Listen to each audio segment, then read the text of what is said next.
Hi everyone, it's Adam with Milo's Restoration, and today I've got a video for you about flipping this dresser that I found at a thrift store. It's a laminate top, and the veneer is not anything too spectacular in my opinion, so I'm going to go ahead and lacquer it with like a pigmented lacquer. So to get started here, I just started taking off all the hardware, and I'm going to reuse them, so I'll polish them later, and there'll be a little part of the video about that. But for now, I'm just going to put everything to the side and get everything cleaned off with some simple green and give it a rinse down with some water.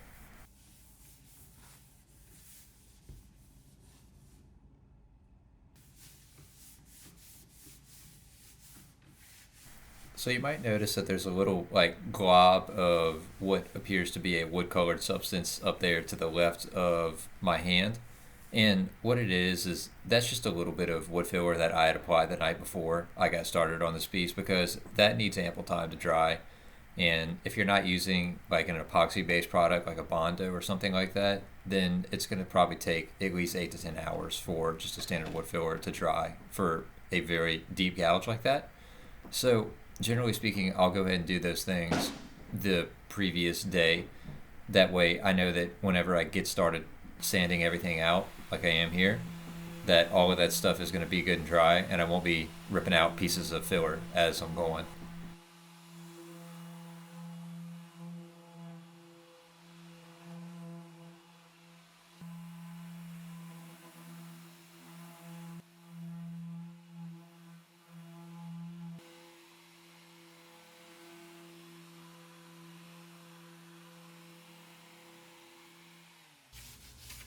So, as the video title said, this is also going to be me kind of telling you about tips for using high gloss finishes. So, basically, the real only difference is that you're going to see me kind of take things farther than I probably would if I was doing a semi gloss or a satin finish. A high gloss finish tends to show more imperfections and inconsistencies. And getting a consistent sheen, you really need to have very good prep work. So I try as well as I can to make sure that everything is sanded flat. So that's why you see me sanding those large flat surfaces with the orbital sander and only saving hand sanding for the little curves and crevices and things like that because you want a really flat surface whenever you're using a high gloss finish.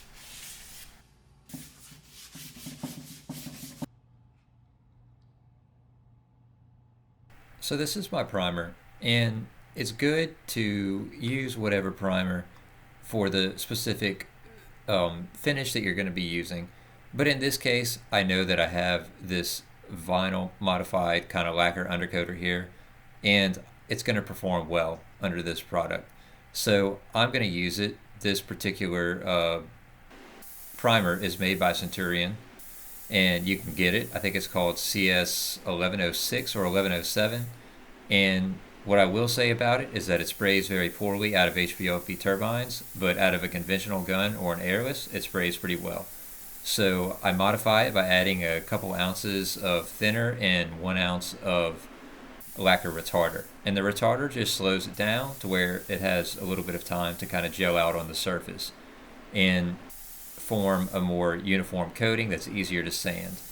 This kind of primer is going to sand like chalk. So, I mean, if you're familiar with kind of the process of like auto body work, you use your body filler or primer and then you sand it to the surface that you want it. But generally speaking, the primer and the body filler always look really good. It's the same thing with furniture. You want your primer to look very finished and very refined. And generally speaking, after this, I'm probably not going to go below 4 to 500 grit. But even if I am power sanding, it's going to be with a higher grit.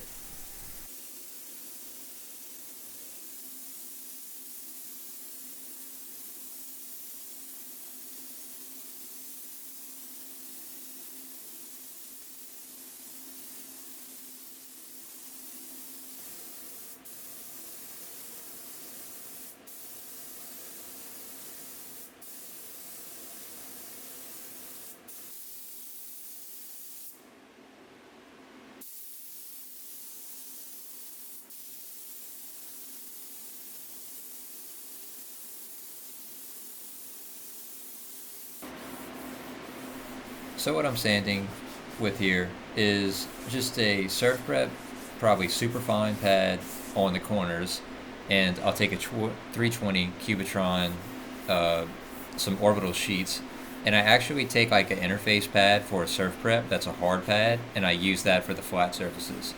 This primer is very easy to sand. It doesn't take a whole lot of elbow grease to get a flat surface. So if you have 4 to 500 grit, even better. I just don't have any. I usually, generally speaking, don't go below 300 in orbital pads, but I carry, the surf prep foam in the higher grits. So I use that on the corners and the other Cubitron on the flat surfaces.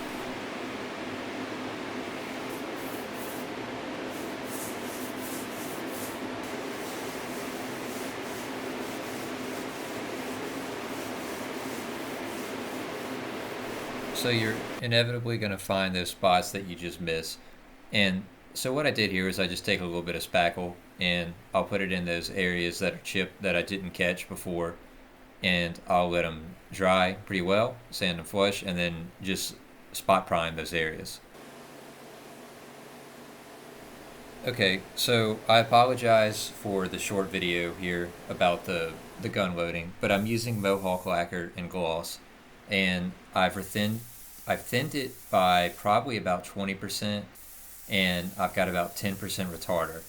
So you're talking probably about 30% of just total product modification, and down here, that's just really what it takes to get lacquer to work. It's very hot, humid, just weird weather conditions, and lacquer is just a very finicky product, and it needs modification, generally speaking, to your equipment. I like what I spray with, and there's things that are better out there to spray with, but generally speaking, I'm just going to try to modify the product to make it work with whatever I've got to use. And if you're using a very DIY sprayer, you can always get good results with lacquer or other products as long as you're starting with a good lacquer like Mohawk. But you will need to make some modifications to it, and it's going to be a combination of three things, especially for gloss finishes. It's going to be a combination of your needle, nozzle, and air cap set, your pressure, um, your amount of reducer, so the amount of lacquer thinner. Also, the type of lacquer thinner that you're using. I would just recommend using a slower evaporating lacquer thinner. And it's also going to be based on what kind of retarder you use. So to me, 5% retarder or whatever the recommended like 3% is, that's kind of like throwing a chair off the Titanic in Louisiana. It just doesn't do anything to help you. It still dries in basically as soon as it hits the surface. I find you need closer to about 8 to 10%. That's just me though, and that's just my specific circumstances where I live. It could be any combination of those three things where you are. It's really just best to find some old doors or an old piece or something like that and kind of experiment with this before you get started with it.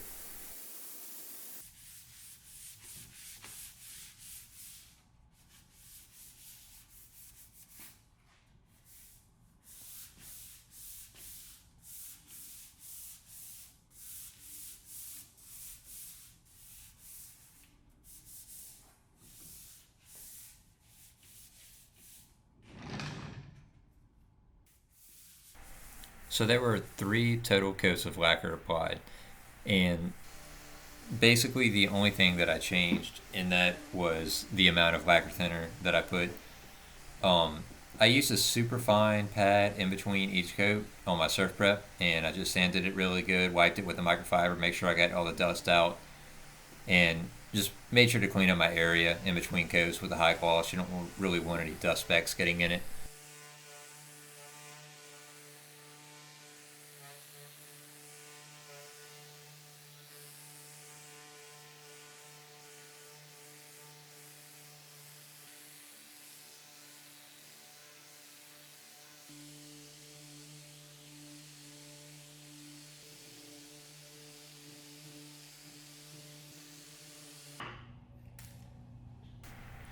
Okay, so I'm getting ready for the final coat of lacquer here, and I've got the Mohawk lacquer poured. It's Catalina blue, and I add about an ounce of retarder to it this time, and I added probably about 25% thinner. I'm going to be using an HVLP turbine because the moisture was just so bad these past 2 days that my compressor was not cooperating.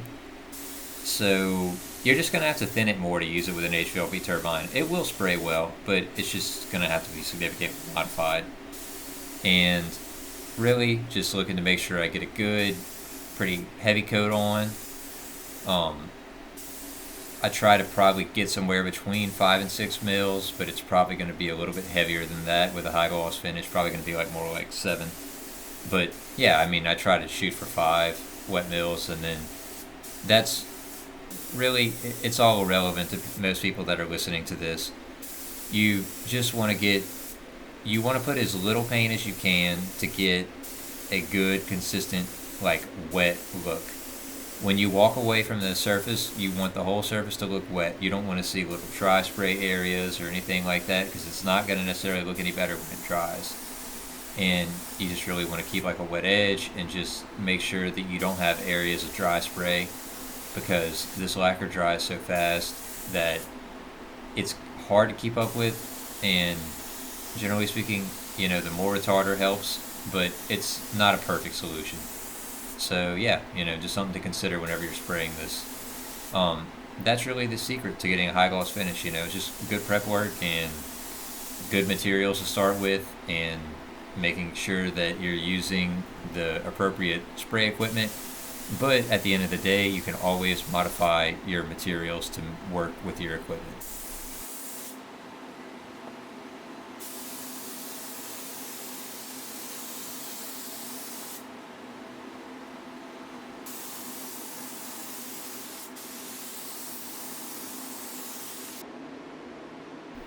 Okay, so moving on to the hardware here, I knew that I wanted to polish them. Um, Trying to stay away from the whole spray painting thing whenever I can. But what I could say is that I've never really had excellent results with polishing until I tried this method. I would say that this is probably about the best results I can ask for. So what I did was I, instead of just using Brasso and a Dremel, I took a little bit of Brasso and a little bit of Barkeeper's Friend. I mixed that Barkeeper's Friend in the water. I let everything soak in that for about probably 10 to 15 minutes, and then I just started taking everything with a brush and just rubbing each one. And I just knew immediately they looked way better than they did, even with all that elbow grease with the Dremel. So this is definitely a method that I'm going to be using in the future. I kind of used a mix of the Brasso and the Barkeeper's Friend. What I would do is after I took it out of the water, I would just, if it needed a little bit more, had some, kind of grimy areas on it, I'd take the Barkeeper Friend powder or the Brasso and just paint a little bit more on there, let it sit for another minute or two, then wipe it off again. But yeah, I was really happy with this because I've never really gotten good results polishing brass. It's not my expertise, but this is definitely way better. And Barkeeper's Friend is really cheap. It's only like $1.97 or something like that for a pretty big bottle. So even if you, used a lot on one job, it's really cheap. And then I just went ahead and put the hardware back in the drawers.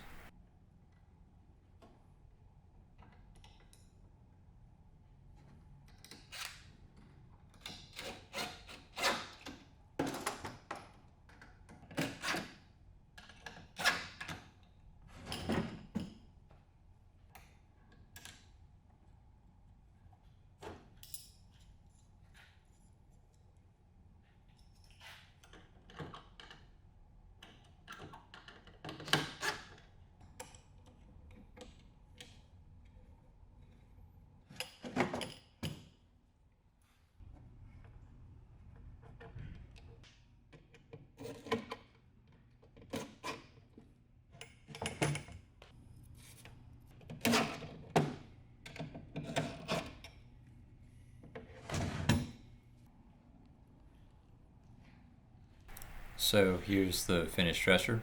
And what I could say about this piece is that it's definitely one of my better pieces that I've done. I really like the way that the gloss finish looks, and I'm just trying to get better with working with lacquer. And if you want to learn more about furniture refinishing and other types of refinishing work, then please subscribe.